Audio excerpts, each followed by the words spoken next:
This is FE Peer Review. The date is May 31st, 2021. Apparent, Geometric, and Astronomical Horizons. This one is for you, T. Brown. T. Brown has left a lot of comments on some of my videos in which he adamantly refuses to recognize a difference between geometric and apparent horizons and the need to have two different phrases to describe these two different horizons. There is, in fact, a third horizon, the astronomical horizon. These three phrases are all in common usage throughout the scientific communities involved.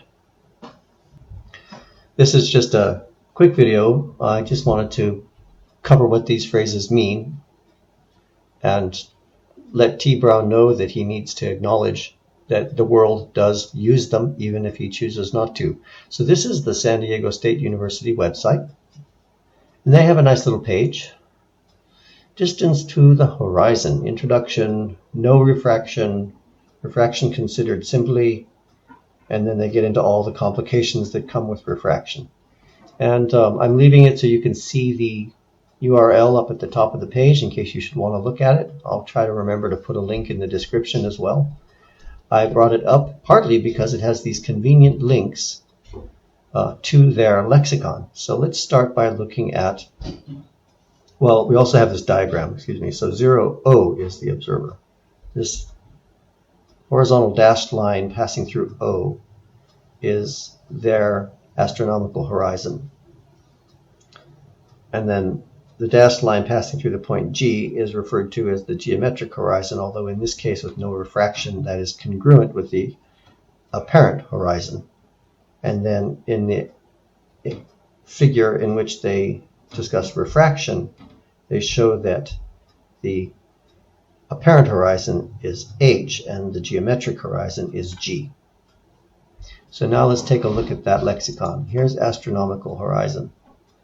The intersection of a horizontal plane through the eye with the celestial sphere. So horizontal plane through the eye of the celestial sphere, of the sky above. Now let's look at geometric horizon. Geometric horizon, where the apparent sea horizon would be if there was no refraction.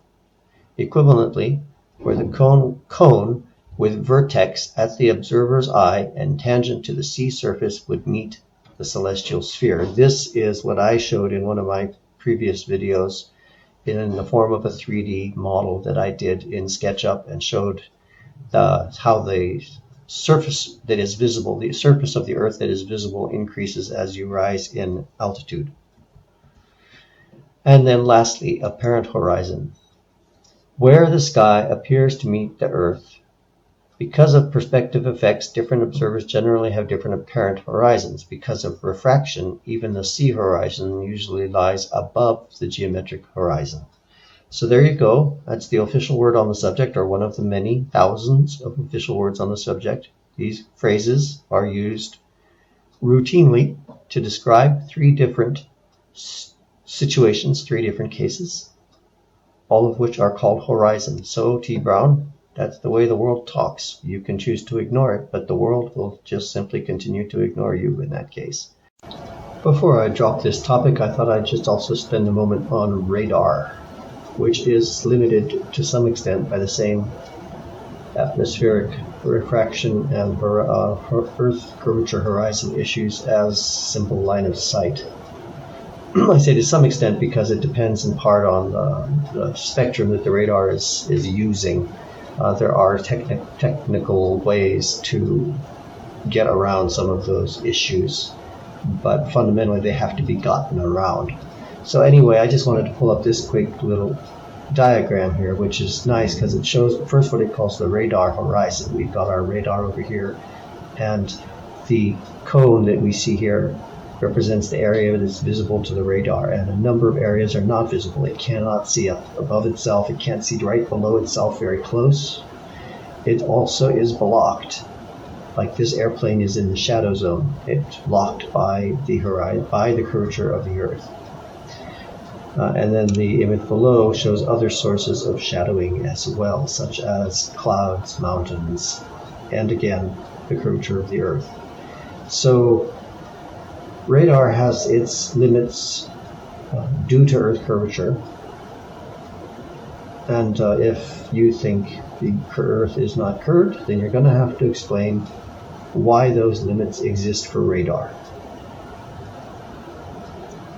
And why they coincidentally seem to perfectly match a curved Earth.